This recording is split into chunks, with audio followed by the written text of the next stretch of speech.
lemonade sound, and we'll get started. All right. Well, I want to thank you all for coming. Last month, we have this monthly. Last month, my discussion topic was on just planning high school courses in general. But this month, I want to focus in on AP courses specifically. And so, if you could just let me know what age or grade level your child is. Eighth grade. Eighth grade, so coming up into high school. Right. Abigail, okay, so also middle school now, but coming up into high school soon. Eighth grade as well, okay. And eighth grade, okay. So a lot of future high schoolers are represented here. Also, I just want to introduce Mr. McGill, our superintendent, is here as well. He comes up occasionally and watches what we're doing here at the Taipei campus. And so if you have any questions for him afterwards, he's available here as well. So let's get started on AP courses or advanced placement courses. So just to make sure everyone understands, what is an AP course? What is an advanced placement course? Advanced placement courses are, the curriculum is actually set by College Board. It's an organization called College Board. They're the same organization that creates the SAT test, the AP curriculum for these courses. They also have the AP exams, and there are also other programs. PSAT, the test that we give as our standardized test for high schoolers, the PSAT, is also created by College Board. Okay? So just understanding where this is coming from. And so the AP curriculum is written by College Board so that these are courses students can take in high school, but they are actually approaching college level work and expectations. So that's what we want to make a distinction between what's a regular high school course and an AP course. An AP course is approaching college level expectations. And so students who are choosing AP courses need to understand that it's a much higher expectation for them as they're taking these courses.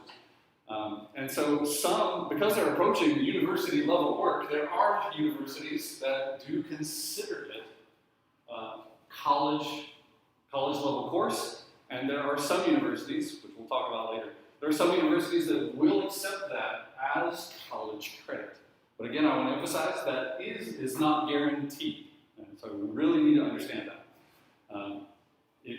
There's a process of getting that approved by the universities, and universities often list on their websites which AP courses they will accept and not accept. So it's important as a student is planning their high school courses, they want to take APs, they want to take it for college credit, it's good to do some research ahead of time and understand, will these universities accept that AP course as credit or not? Okay. Now, which AP courses are offered here at MAT? We have AP Biology, Calculus, Chemistry, AP Chinese, AP English, AP Statistics, and AP US History. Now, what about the timing of these courses? Some of these courses are recommended for 11th graders. Some of these are recommended or leveled, suggested for 12th graders.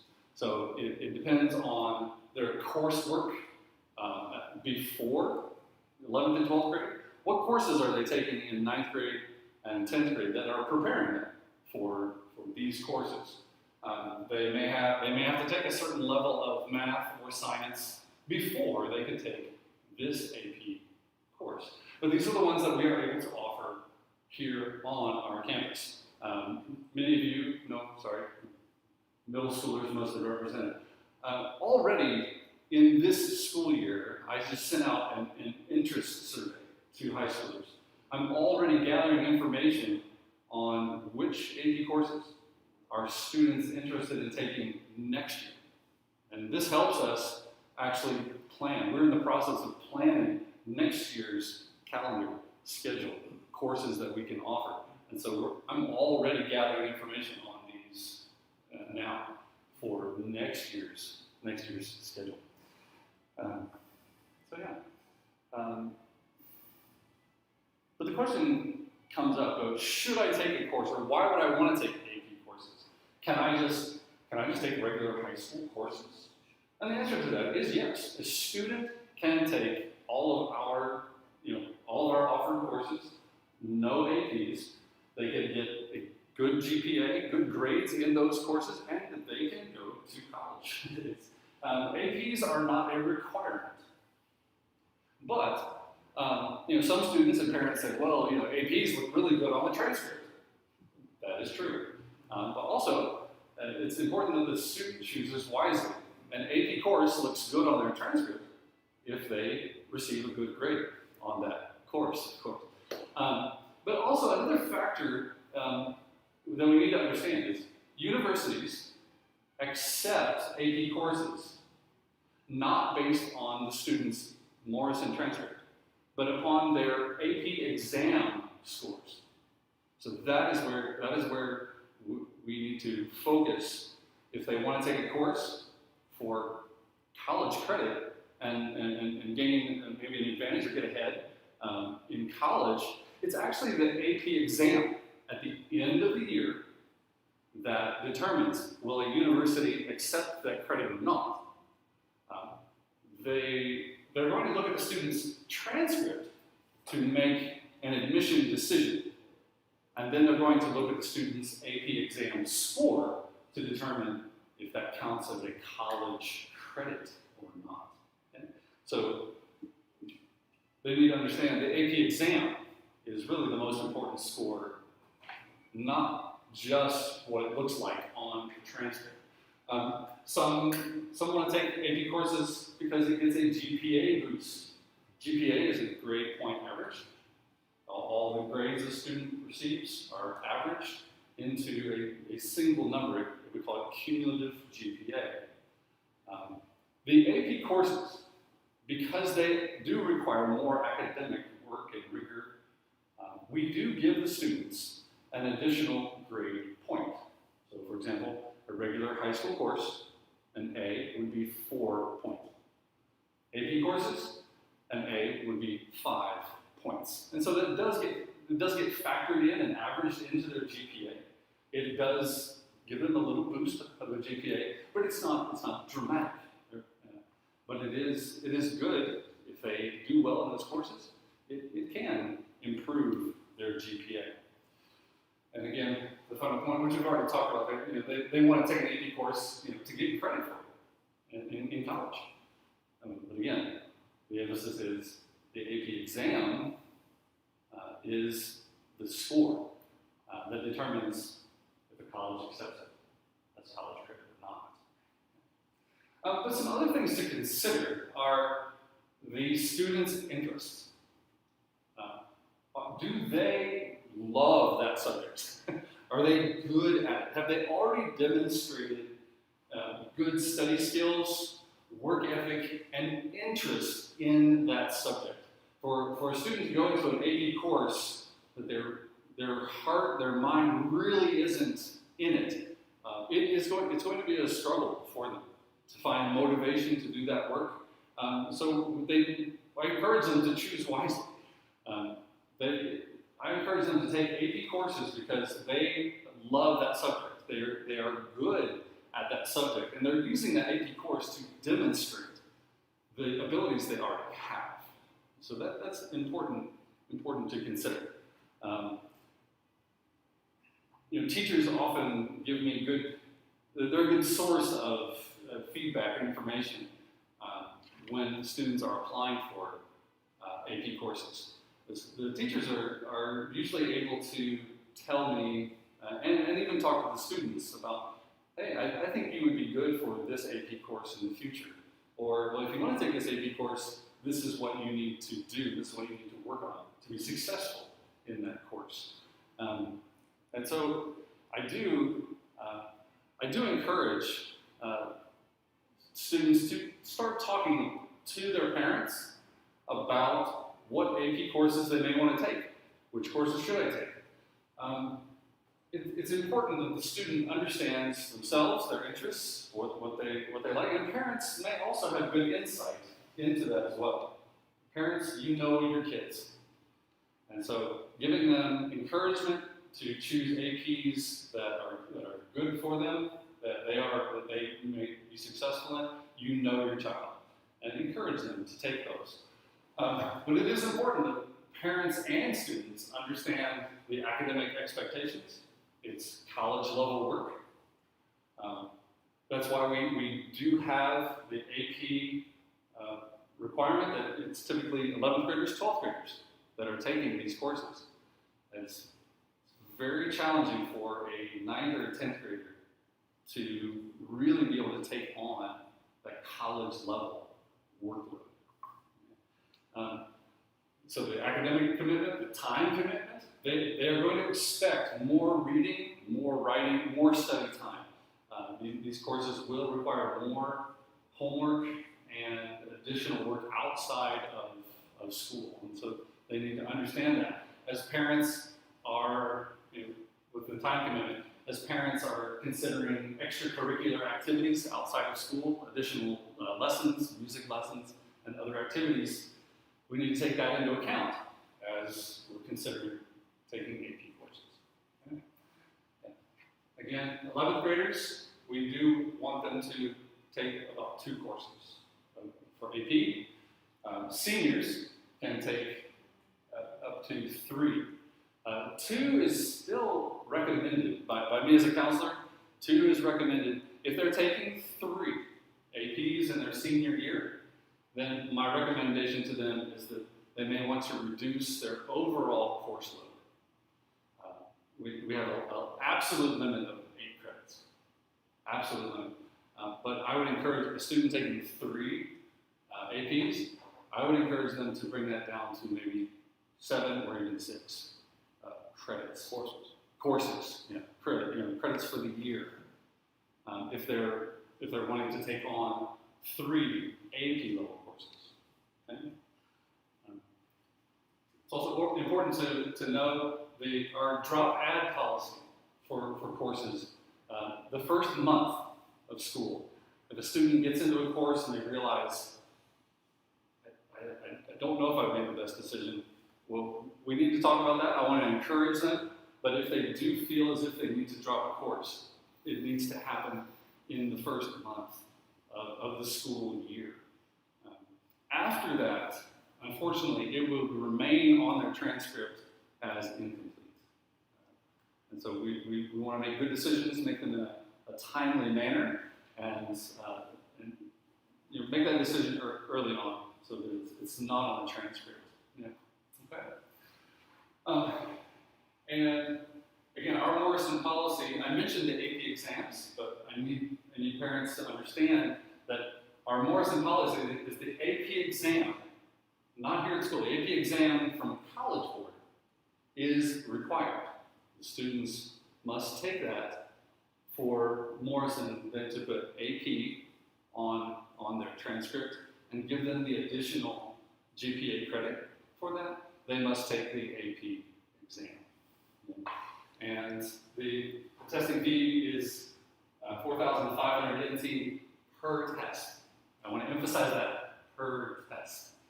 I still had some parents who their students have several APs, and they just paid for one test. And so again, each test that they want to take is $4,500 NT.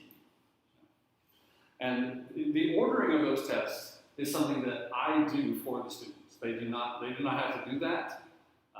I as the counselor, compile a list of all the students who are taking AP courses with us or online, and I take care of all of the AP exam order. Now that is different from, for example, SAT testing. SAT is something that a student and a family would have to register for on their own and find a test site for that. AP exams, I take care of that, and they take those right here on our campus at the end of the year in May. Okay. Well, I want to pause and see if there are any questions before I move on. For the GPA to apply for college, Mm-hmm. the 12th grade won't be counted, right? They're all, well, it depends. Depends on the timing or the due date of the application. For example, right now, many of our students have already applied. And so I send what we call an initial transcript. And that is only going to include grades for grade 9, 10, and 11, right? But then many of those universities, they require me to follow up and send what we call a mid-year transcript. So in January, when we come back to school, Mrs. Liu and I will work on compiling all of those grades to the seniors' transcripts, and we will have to send those once again to all of the universities that students are applying for. Once they decide which university they will go to, they've been accepted. At the end of the year, we then send one final transcript to their school of choice where they're going to attend. So that means that based on the decision for the college to decide whether as a student, they only will get the GPA till 11th grade, they won't get it. Initially, yeah, they're going to get, so yeah, you're asking if AP gives a GPA boost, Yeah. universities are first going to see, how that affects their junior year, grade 11, GPA. That's what they're first going to see, but then very quickly we're going to follow up with mid-year transcripts, and so the universities will then see how they're doing with at least that first semester of grade 12, which may include APs as well. Okay. Also for the AP exam, what kind of grade will they get? Will they getting a pass, not pass, or they'll get a grade? Thank you. I should have emphasized that. The AP exams are scored on a scale of 1 to 5. So 5 being the highest. And if you look on our student profile, which is it's a 2-page document that just tells the public and specifically universities about our school. I send all the universities our school profile. On the profile, it has some of the statistics like our students' SAT scores, our students' AP scores. And so I then report how many of our students took AP exams, how many 5s did students have, how many 4s did our students have, 3s, 2s, and 1s. And so a high percentage of our students were able to achieve 5s and 4s, some 3s. I think there was 2, we did not have any 1s. Which was good. And so universities, to receive courses, AP courses, as college credit, they're usually looking for 4s and 5s, the score on the AP exam. Okay. And one more question about the exam. For the AP exam, let's say the student getting a 3 or 4, will that affect their GPA when they're getting a class A, B, C? Good question. The students will have maybe a final test or a final exam with their Morrison teacher. That is what is recorded on the Morrison transcript. Their academic performance at Morrison is recorded on the Morrison transcript. The AP score, AP exam score, is a completely separate score. It is sent from College Board to the universities. Okay. So there's the distinction, there's the separation. How they perform academically at Morrison is reported on the Morrison transcript. Thank you. Yeah. Okay. Any other questions? Great questions. Thank you very much.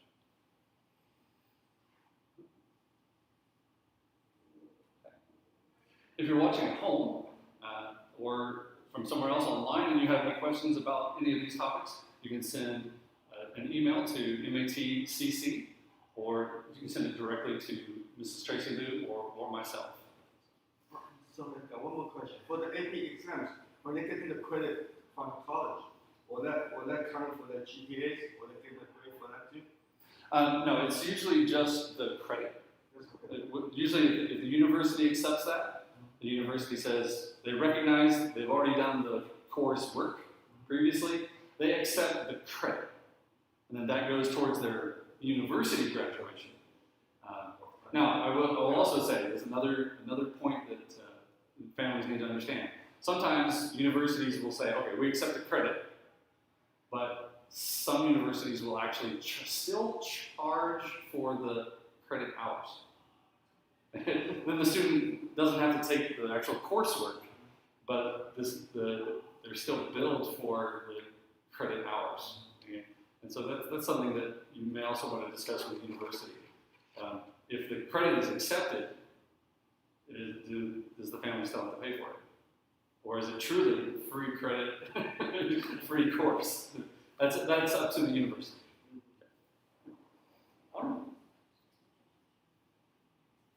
Okay. So continuing on with which AP courses should I take? The second part is more of the student talking to the teachers and maybe even their peers here at school. The first part was doing some research for universities, talking as a family, which courses should I take? Then I also encourage the student to talk to me as the counselor. So that, again, if they have any questions about Morrison expectations, how these courses will fit into their class schedule, I encourage them to come and talk to me about that. Parents also can make appointments with me as well, online. On our website, there's a link that says book an appointment with Mr. Cabbage, so you can do that. But I also encourage students to talk to the teachers who are actually teaching these courses. I really do want students to understand what the workload for that class is going to be. What's the content? Do they truly understand what they're going to be studying in that? There are also course descriptions that are on College Board's website, and so they can go online to find that. They can talk to the teacher about the content, the pace, how much material are they going to be covering in that course? How much reading? How many books will need to be read during that course? A teacher should be able to answer those questions. And the work commitment. There are some AP courses that require summer work before school begins, and for some courses, they need to complete that work in order to then begin the full course in the school year. And that also gives the teacher an opportunity to see the students' commitment to the course, their ability to read and do the work, and the teacher can already begin to give them feedback on how they're doing and whether they'll be successful in the course itself. I also encourage students talk to their upperclassmen or the older students about their experience as well. Now, obviously, a student, they need to be careful who they're talking to. Some people, they may say, my experience was great. And then some students taking the exact same course may say, it was so hard. So they need to be careful who they talk to. But yeah, talking to their peers and older students who have already been through that course may also help the student get some insight into what the AP courses are like. Now, today I have a resource here. I can give some to you. My plan is I will email this as a PDF to all of the students who are eligible for APs next year. That would be my current 10th and 11th graders. But if you want one of these, now I have some here. And what this is, Conversation Starter, is actually it's just a paper resource that helps a student, parents, and teachers talk through what I just talked about. What courses would be good for a student? Which ones would they be interested in taking? And then actually encouraging the student to talk to their counselor and their teacher.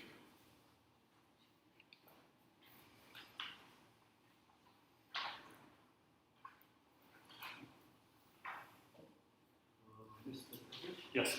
So actually, can the ninth grade can they start AP course? Or they have to work together? The only course that a 9th grader or a 10th grader can take AP here at Morrison is if they are at the right Mandarin level as an 8th grader, there will be a process of assessment and application for those Mandarin students to determine if they are ready for that AP Mandarin level or a different level. And that's a tough process. We understand that. But that would be the only course that 9th graders or 10th graders could take for this AP list. Many of these AP courses, they're highly challenging, and at times they would require prior knowledge and prior skills that the students are getting in grades 9 and 10 to then be successful in these AP courses. You know. So we're always in discussion about courses. Can we offer more? Do we have the staff and the resources to offer more courses? And at this time, the answer to that is no. We don't have enough resources or time in our schedule to offer more AP courses than this. Yeah. Now, but that does lead me to our next slide. Can a student take an online course, or an AP course online, my apology, AP course online? And the answer to that question is yes, but many parents have asked, well, can my student just take any AP course, like anywhere, and Morrison accept that? And the answer to that is no, not just anything goes, or taking an AP course anywhere, no. We do ask that they take AP courses from an online provider that we have partnered with. It's called 7-Star Academy. 7-Star has quite a variety of courses, and any high schooler can apply to take regular courses on 7-Star that supplement their schedule.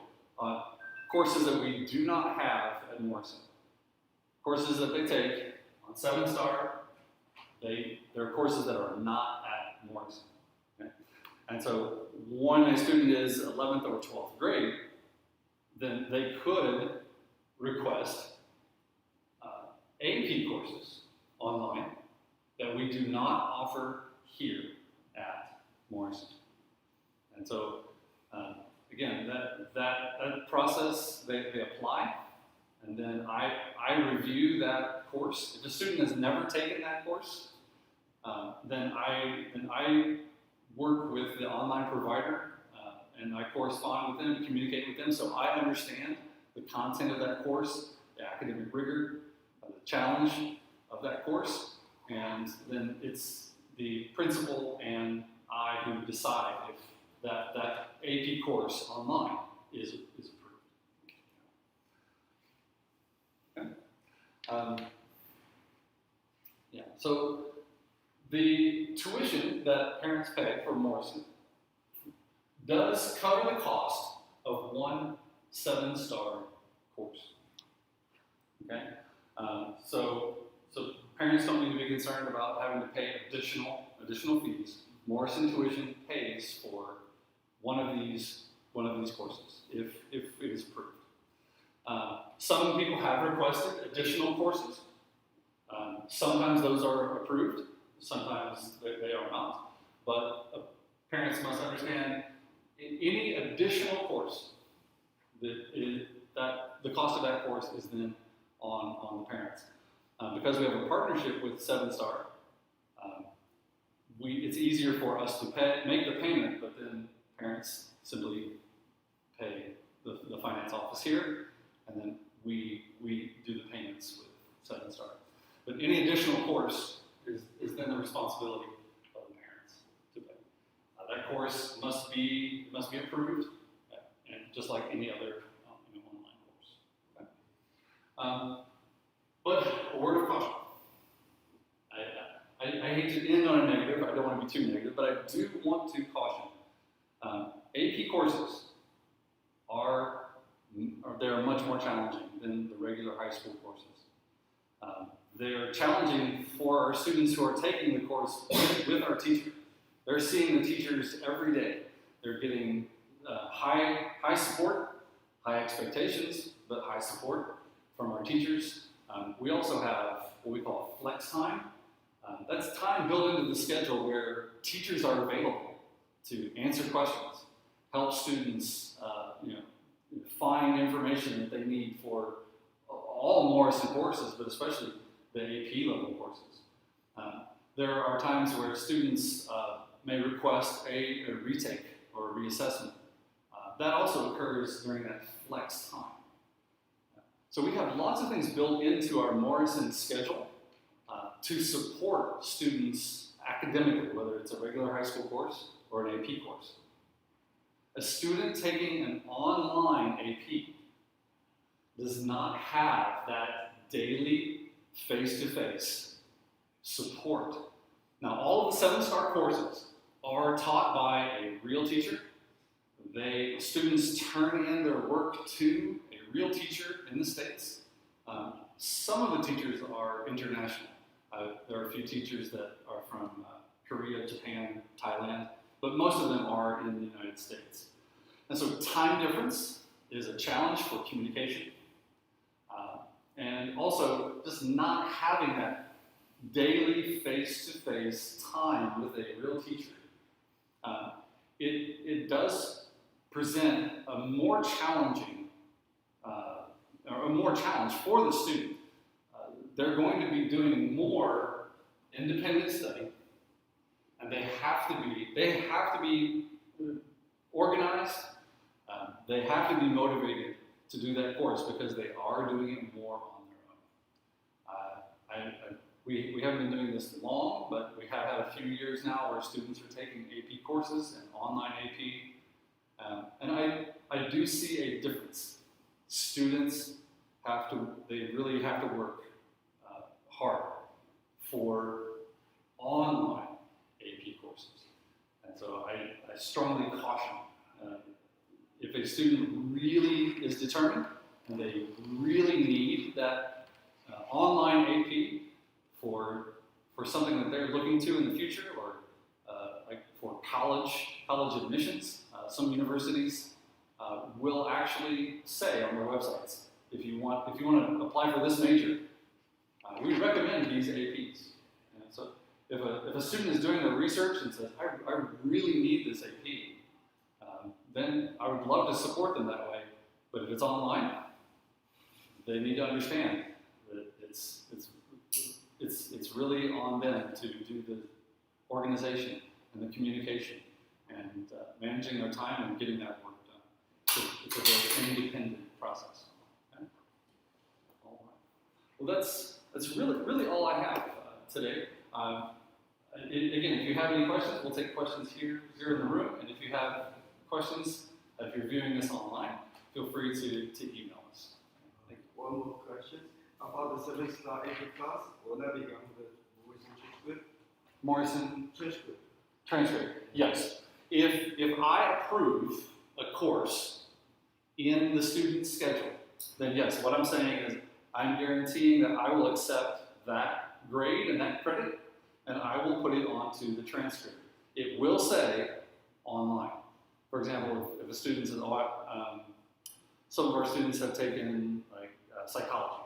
So it will say psychology, parentheses, online. And so that will be indicated on their transcript. So we'll also get the ABCDs rated. Yes. Yes. Their grade. It's simply based on the semester grade. Once that online course is completed, they've taken their final exam with their online provider. Then student and I will receive an email that says semester report card. That final semester grade is what I then transfer into Morrison. It goes into what we call our PowerSchool system, and then that's how it shows up on the Morrison transcript. Thank you. Good question. Any other questions? Hi, Mr. I just wondered, for Morrison high schoolers, they still cannot start to take AP class until 11th grade. or Again, you might- the only AP course that a ninth grader or a 10th grader can take is the AP Mandarin, if that is their next Mandarin level. The courses, I know some students are like, yeah, I want to take APs, but I'm finding that even our 11th graders and 12th graders, some of our top students, like motivated, determined students, they are challenged by AP courses. And so I don't want to discourage people to taking AP courses, but I want to encourage them to take them at a time when they're ready for it, so that they're successful. That's wisdom. That's 30 years of Morrison wisdom there. It isn't just a young Taipei Morrison High School. Yeah, for Taichung as well. Taichung as well, Kaohsiung as well. We have lots of history. And when my students were in high school, that's 20 years ago, some of their classmates were taking AP courses outside of Morrison, online. And they were getting low grades. And that hurt their college admission because they weren't ready. So that's why Morrison, for 30 years, has been holding back the pressure, because AP courses, or GPA, is not a race. We think that, oh, let's get as many APs into high school as we can to raise it. GPA doesn't count that much. We don't even consider it for valedictorian, salutatorian, and graduation. And universities, many top-level universities strip out the GPA grade. They only do 4 points for every course. Yeah. Some universities, when a student applies, they take our transcript, they look at the courses they want, and they recalculate the GPA. Yeah. So is GPA important? Absolutely. We want our students to perform at their best. Yeah. But it's not the only determining factor in the college application process. That's not the focus of this talk. But when I do talk about college applications, there are about 14 different factors that college admissions officers are looking at. And so GPA is just one of those. AP scores, SAT scores, those are just one of many factors that they're considering in applications. Any other questions? AP specific?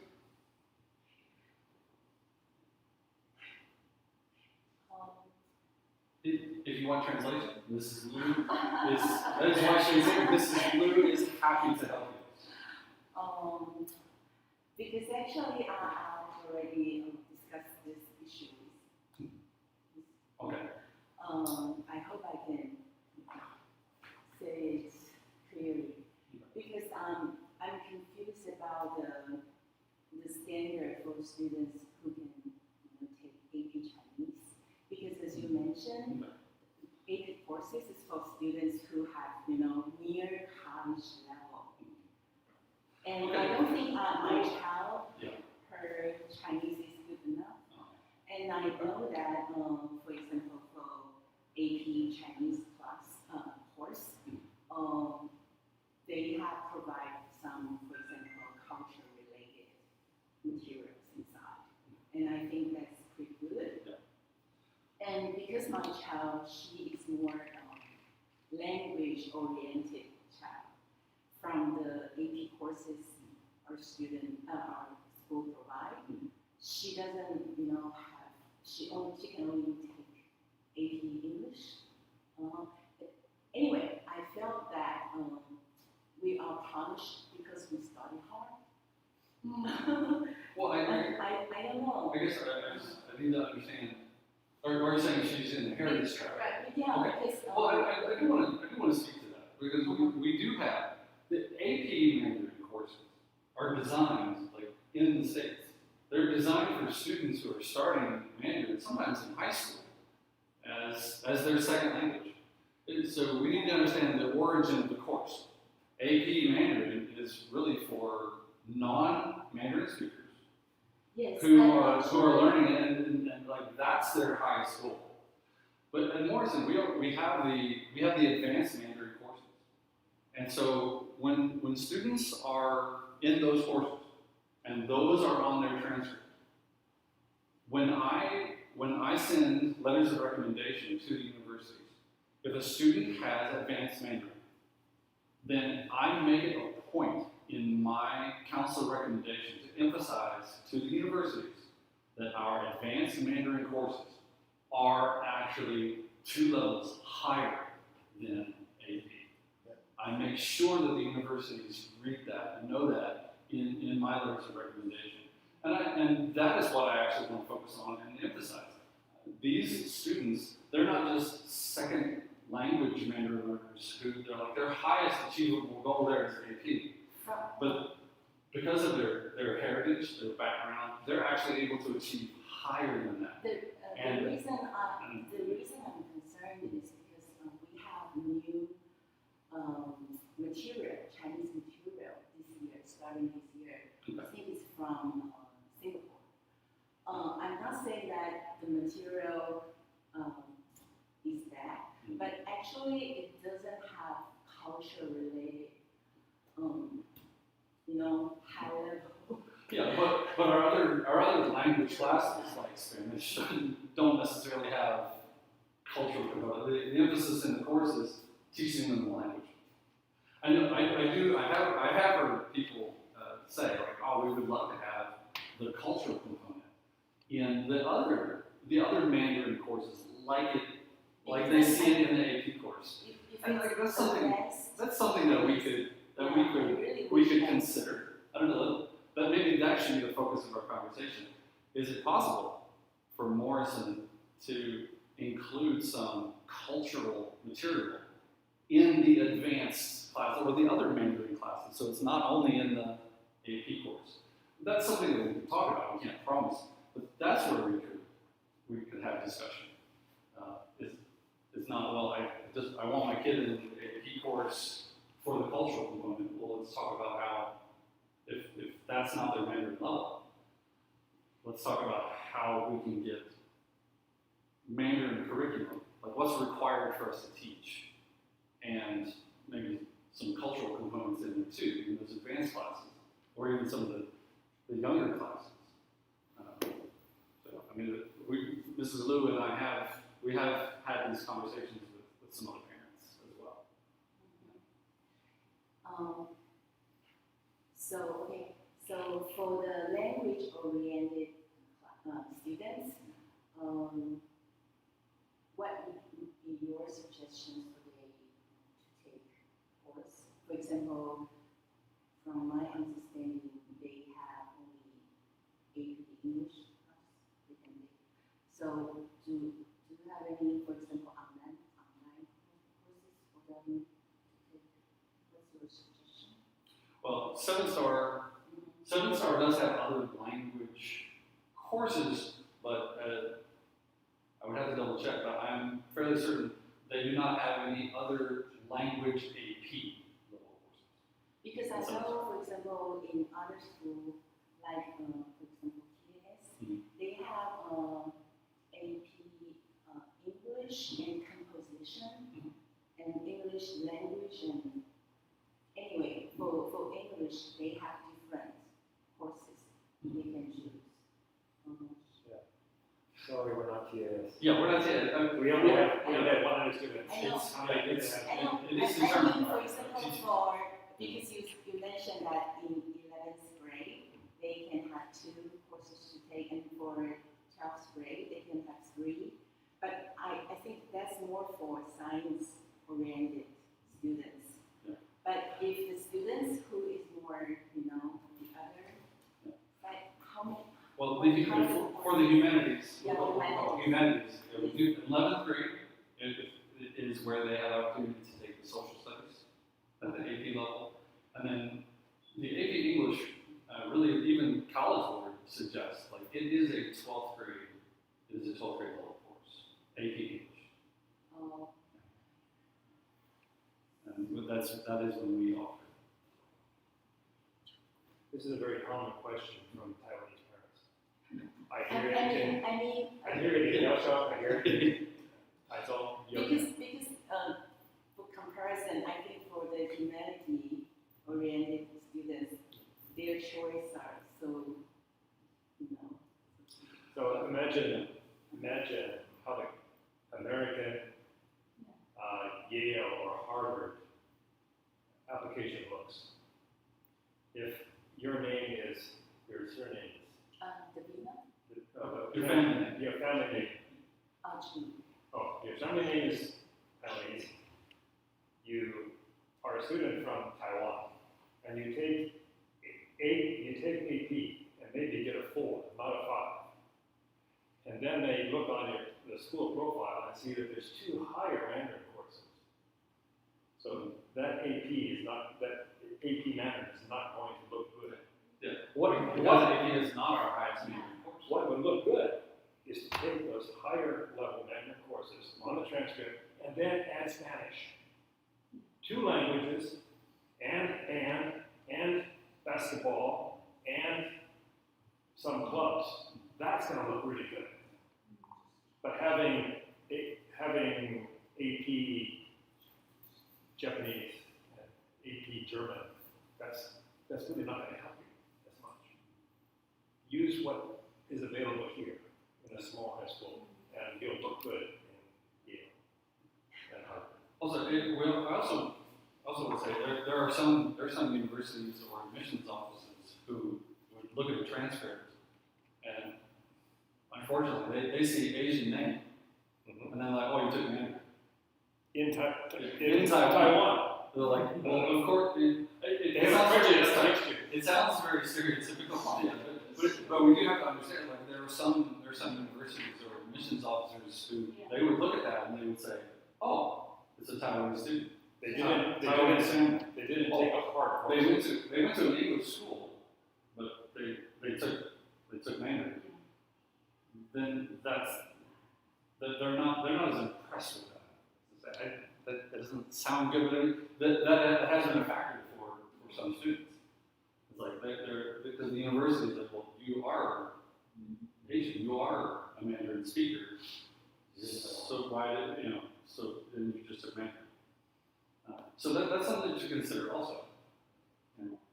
There are many of our students, like when we offer Spanish here, a lot of students of my high school students they switched over. They had 2 years of Mandarin in high school, and then they switched over and they took 2 years of Spanish because they realized, oh well, that's different. It's different. And it's a different language than just Mandarin. So that's something to consider too. Yeah, but Again, I'm discussing not for the grade, but for the content, for the culture. Yeah. Because And truly, I think the English they're taking, they have really good stuff. For example, they are reading good, writing. But the Chinese class, I think the Chinese class now is designed for foreigner.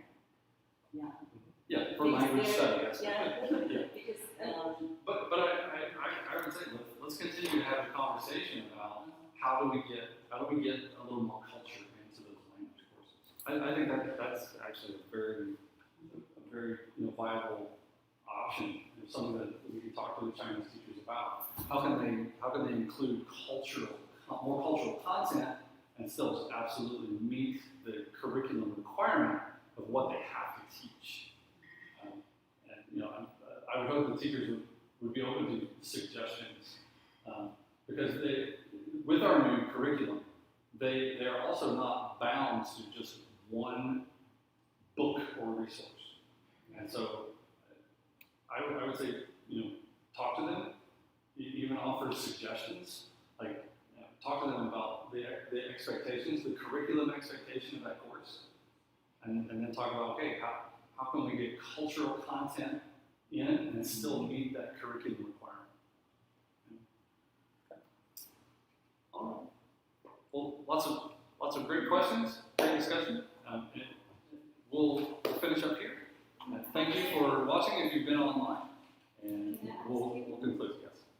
In the school, you have some kind of Spanish for language expression. We have an exploratory class. Yeah. Okay. She loves it. in our Spanish teacher, he teaches high school Spanish portions. Now, we have in our middle school program, we have what we call exploratories. Students can choose a variety of things. They can take sports things, and I teach the wood shop. So the Spanish teacher does actually come down during those middle school exploratory times, and he does have a language exploratory, but he's not focusing just on one language. He's actually exposing them to a variety of different languages, just introducing it at a basic vocabulary level and with a variety of languages. But we don't have any other language opportunities like a class for the middle school K to 8. Their schedule is set with Mandarin courses. Yeah. Good question. Thank you. Thank you all for coming. Mrs. Liu and I do have we have advisory and other classes that we have. So thank you for coming, and we'll conclude this. Thank you very much for coming. Thank you for choosing Melissa.